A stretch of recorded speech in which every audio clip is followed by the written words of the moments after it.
Hey guys, welcome back to another video, and in today's video, I'm going to be giving you guys my updated 2024 presidential election prediction between the incumbent president Joe Biden, who will be facing off the former president Donald Trump in a rematch from 2020. And as we all know, it is now official that Donald Trump has won the Republican primaries nomination. He is now officially the presumptive nominee, and Joe Biden won his primary as well. So it is official, they will be facing each other off in a rematch. And I believe that if Donald Trump wins this election, then he is the second president of all time to win a non-consecutive term. Tell me if I'm wrong, but I believe that is the case. And this is going to be full on my prediction. This has nothing to do with the polls. This video is not based off the polls because I know in recent videos, recently I have been using polling data, but this time around in this video, it's going to be my actual opinion and not related to the polls. But before we get started with the map, make sure you guys are subscribed and turn on post notifications. Click the bell so you get notified whenever I upload a video instead of missing out on any of them. And also, we have memberships. The link will be pinned in the comment section down below, or you can find it in the description section, or you can just click the join button on my channel page. We have custom perks, custom emojis. Become a member today. Why not? Now back to the topic of today's video. Let's begin with this map. So let's start off with the likely state for Donald Trump. Florida is likely going to Donald Trump in the 2024 presidential election. This is a state that pretty much abandoned the Democratic Party. They have trended towards the right. Recent shifts, recent trends have favored Republicans heavily in the state of Florida. Last time, Florida voted for a Democrat, and any Democrat in any election, whether it's the Senate, governor's, or presidential election, was since Barack Obama. And they've never voted for a Democrat ever since. So considering that, as we all know, Florida is pretty much a safe Republican state already, pretty much. And Donald Trump may not crack double digits, but it's still likely going to him. Now, polls actually suggest that Trump may be very well cracking 10 points in Florida. Keep in mind, guys, Ron DeSantis won this state by almost 20 points in the 2022 midterms. I think he'll get more of like 8%. So as of right now, I think 8% is the exact margin which Trump wins Florida in 2024. And then Ohio is also pretty much likely for Donald Trump. This state's a lost cause for Democrats. And one last likely state for Donald Trump before we move on to Biden's likely states is the Sunbelt state of Texas. Now, Texas, according to polls, I know this is only based off my prediction, but current polling suggests that Trump wins this state by around 8 percentage points, which is the exact margin to have him winning Florida in. Likely margin. Now, when we're talking about demographics and trends and shifts, Texas, in the futuristic wise, is supposed to be favoring Democrats. It's supposed to be a purple state. But as of right now, according to the polls, Donald Trump is doing very well in this state. Go back to demographics in the state of Texas. Hispanics are supposed to favor Democrats. Well, not as much as people think. Now, actually, a lot of Hispanics of Texas actually favor Republicans more than what some people may think. And it honestly depends on the state. If you're taking a look at California, it's completely different from Texas. It's completely different from Florida. It just depends on the state. It varies. It differs on state to state. When we're talking about Texas specifically, I think Trump should do very well with Hispanics, definitely in 2024. Obviously, this is not 2020, in which Joe Biden was way more favorable. But in 2024, I think Trump should improve amongst those type of voter groups. Now that we have the likely states out of the way, moving on to the likely states for Joe Biden, I think Colorado will be likely for Joe Biden in 2024, and I think that's the only likely state that he's going to get pretty much. Colorado is shifting away from Republicans. It's trending in favor of Democrats. Obviously, it's a blue state. It's just going to get a whole lot bluer than it already is. You have these Californians moving to a state like Colorado, trending the state more blue than it already pretty much is. So at this point in time, Republicans are not going to do very well in Colorado in 2024 and basically beyond in the future as well. Colorado is just going to continue to favor Democrats as they did in the past. And so I expect Biden to win Colorado by a margin of around 7 to 8 points. I think that's fair to say. And now moving on to the lean states. I think the lean states for Donald Trump this time around will be the deep southern state of Georgia. North Carolina will also be lean. Biden won the state back in 2020 by under a point. He won it by 0.3% to be exact. And the main reason why was because he got high turnout among African-American voters, in which this time he is most likely not going to get the nearly 90% that he got among blacks. I don't expect Biden overperformed in the Atlanta area. Atlanta suburbs, Biden did tremendously well, better than usual for any Democrat when we're talking about Georgia specifically, and it helped him. Kamala Harris was his VP. And other than that, they probably wouldn't have voted for him in the first place. We're talking about African Americans specifically. And this time around, they're probably not going to turn out for him. I expect Biden to still win the black vote, but it's not going to be as high as it was in 2020. I think he may drop to as low as 80%.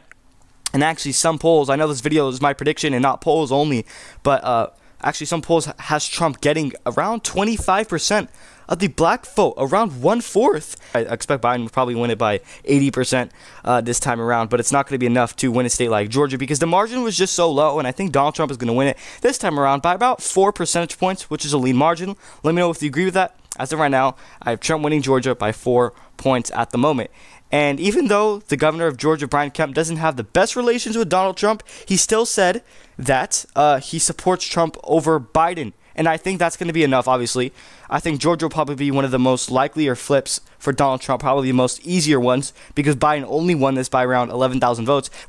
And as well as North Carolina goes, I also have the state going to Donald Trump, but probably by around 3 points. I think that will probably be more fair to say. This is a state that voted for Trump twice, so why not a third time? Biden back in 2020 was seen more of like a moderate candidate and, you know, less extreme, which in 2024 this time around, people are not looking at him as the same way they did in 2020. And Trump had a lot of things to overcome. He had COVID to overcome, which he doesn't have to anymore. And also there was less third-party candidates, and there's more third-party candidates in 2024 like there was in 2016, which actually benefits Donald Trump. You have Robert F. Kennedy Jr., you have Cornel West, you have Jill Stein, which actually helped Trump win the Rust Belt because she took away about 1% of the vote in the Rust Belt away from Hillary Clinton, which actually helped Trump win the Rust Belt. So third-party candidates, the more there are, the better it benefits Donald Trump. And actually, Robert F. Kennedy Jr. is actually polling at around 15 points, which is actually not bad for an independent candidate or a third-party candidate. Those are the 2 lean states for Donald Trump. Now, moving on to the lean states for Biden. I think New Mexico would be lean for Joe Biden in 2024, as well as Virginia would also be lean for Biden. Minnesota would be lean for Joe Biden. And also, we have quite a bit of a few states that will be lean for Biden in 2024. New Hampshire would also be lean for Joe Biden. So actually, I see 4 states going to Joe Biden with a lean margin. Start off with New Mexico. New Mexico, I think, is similar to Colorado. I mean, it's not that far left. I think it will be more competitive than Colorado would be.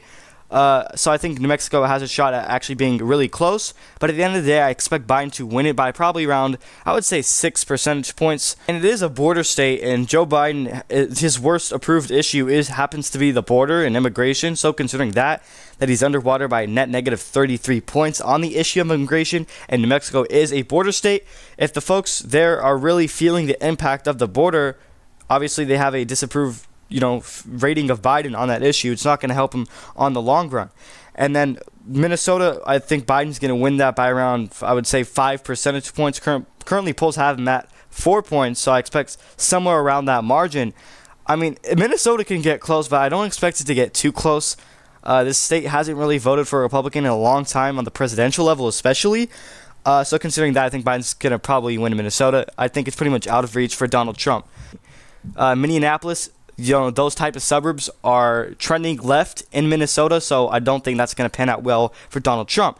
And then Virginia, Biden won the state by double digits of around 10 points back in 2020. I don't think that's going to happen this time around. I think it's going to be probably a lean to likely margin. I think it's going to be a lean margin in this scenario.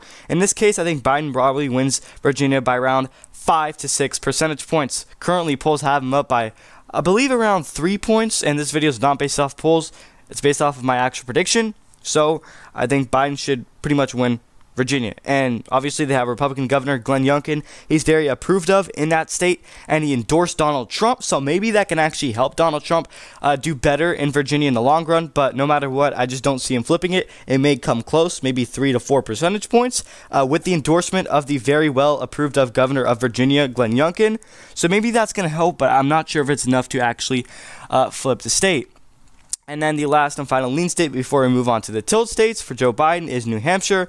This state pretty much does not favor incumbents at all. You take a look at 2020, that was an example. Trump did way better in his first time in 2016. Similar to what the polls are saying, I think Biden wins New Hampshire by around 5 percentage points. And obviously, keep in mind, Donald Trump is New Hampshire is a very pro-choice state, and they don't like those Trumpy type of candidates. It can get close, it can get very close, but no matter how close it gets, I don't think Trump is in reach of winning New Hampshire in 2024. I got Biden winning it by 5 points as of today. And now moving on to the tilt states, every single state that we have not filled out yet, we have 5 states remaining, will either be tilt for Biden or tilt for Donald Trump. Start off with the tilt states for Joe Biden. I think Nevada will be tilt for Biden in 2024, meaning that he's going to win it by under a percentage point. So any tilt state is considered within 1%. That is the margin, under a percentage point. In order for Trump to actually win Nevada, first of all, he's going to have to flip Reno County. So that's number one. If he can't flip Reno, he's not going to win the state, obviously. And then even if he flips Reno, he might not win it. He still has to do better in Clark County, which is the Las Vegas area. He's going to have to perform very well among minorities, Asian Americans, Latino Americans. And if he's able to do that, maybe it actually opens up the door to possibly flipping the state. Now, if you take a look at 2016 and 2020, Trump did not improve on his margin at all. And people are saying that trends and shifts are favoring Republicans in Nevada. I mean, I guess so, but if you take a look at the 2022 midterms, Democrats won the Senate, and Adam Laxalt was poised to do way better, and guess what? He underperformed. I know they have a Republican governor, but I still don't think that really that doesn't really matter. Donald Trump did not improve on his 2016 to 2020 margin. Biden and Hillary Clinton both won it by similar margins of 2.5 percentage points. So Donald Trump is going to have to fight hard if he wants to win Nevada in 2024. Now, obviously, Donald Trump doesn't necessarily have to win or flip Clark County, but what he can do is improve on his margin, and hopefully it could be enough, but maybe Biden would hang on to this state by under 1 percentage point. I think Republicans are overhyped, and they're overestimating their chances in Nevada. I think they really need to be humble because Joe Biden can very well win this state in 2024. I think Biden really has a good shot at winning Nevada in 2024. Because the Las Vegas area is very hard to flip. It's not going to be easy. State of Arizona, I think, will be tilt for Trump in 2024. I think the 3 Rust Belt states of Wisconsin, I think Michigan, and also Pennsylvania would be tilt for Donald Trump in 2024. Stated earlier, the number one issue in which Joe Biden is the most disapproved on happens to be immigration. He's underwater by a net negative 33 points. That is the number one issue that he is struggling on the most out of any other topic. It is immigration. And Arizona's a border state, as we all know, so it's not going to pan out well for Biden. Biden does win Arizona somehow. I'm not going to be surprised because if we're talking futuristic-wise, Arizona is favoring Democrats. It's trending blue because similar to Colorado, you have these Californians moving down south to a state like Arizona so they can afford housing, because obviously California is too expensive. So they go to Arizona, and if they're going to bring their political views with them, they'll probably vote for Democrats, and it's going to help Joe Biden in the long run. And Democrats pretty much have Arizona's Senate race locked down under control, and they currently have a Democratic governor, so you can see the trends, you can see the shifts. And Arizona is pretty much favoring Democrats at this point in time. So if Biden does win Arizona, I won't be surprised. Now, he barely won it by 0.4 points. So I think because the margin was just so small, I think Trump can very well win this state because what's happening with the border. If these people are really impacted by the mess, then I think they're not going to turn out for Biden. And if Trump somehow loses Arizona, it's probably because of the John McCain-style voters. And yes, they exist. They make up a huge majority of the Arizona voting bloc. You have these the Mitt Romneys, the neoconservatives of Arizona. If they don't turn out for Trump, then maybe he loses. But if Trump does very well with the independents or the undecided voters, I think it's going to help him with Arizona. So that's where I'm at in that state. And then the Rust Belt states to end off this video, we have Wisconsin, Michigan, and Pennsylvania. I think Wisconsin will go to Trump easily. I mean, not easily, but he's still going to win it by probably around a percentage point. Keep in mind, Biden won the state by 0.6%, which was smaller than the margin Trump won it. Trump won it by 0.8 points in 2016. So considering that Trump had a greater margin when he won it, Wisconsin, I think it's going to flip. And I think, Biden only won it by 20,000 votes. And I don't think that's good enough considering that he's way more disapproved of this time around. So I think Wisconsin should be an easy flip for Donald Trump. Michigan, on the other hand, I think it's going to be harder. When we're talking about the Israel-Hamas conflict, there are 240,000 Arabs in the state of Michigan. So if they don't turn out for Biden, it's going to cause him to get low turnout, and considering that there are a lot of third-party candidates that also benefits Donald Trump, similar to 2016, which is what I said earlier, those things all favor Donald Trump in Michigan. So don't even have to vote for Donald Trump, and they probably won't. They could either vote third party or they just don't turn out for Biden at all. And I think that is enough to cost him the state. And if Biden somehow does win Michigan in 2024, I won't be shocked because I had him winning it recently in past predictions, but I think he'll probably be around a percentage point or maybe even less. That's how close I think Michigan would get. Now keep in mind, he won it by 3 points last time. So, I mean, Biden can still very well win Michigan, which I think he could. And then Pennsylvania, Biden won this by, I believe, 80,000 votes, which is about a percentage point, 1.2% to be exact. And I know people say that the economy is doing way better, inflation is going down. Well, guess what? You take a look at Biden's approval rating on the economy, on inflation, it's not doing very well. So people are not feeling, the supposed quote-unquote good economy that Biden is doing. People are not feeling that. And I think voters will show that on the polls. And none of this matters. What matters is on election day, or if you vote early, it matters if you vote. So polls, don't mean anything. So there you guys go. As of today, I have Trump winning 306 electoral votes, barely passing his 2016 margin of 303 electoral votes, I believe, and Joe Biden falling short at 232 electoral votes, which will send him off to retirement. So let me know what states you agree with, what's your thoughts on the map, what states you disagree with, and what margins you would change in favor of Biden or in favor of Donald Trump. And let me know all that, your opinions in the comment section down below. And one last final reminder before I end out the video is to subscribe and turn on the bell so you get notified whenever I upload a video instead of missing out on any of them. And also we have memberships. It will be pinned in the comment section down below. Thank you, everyone.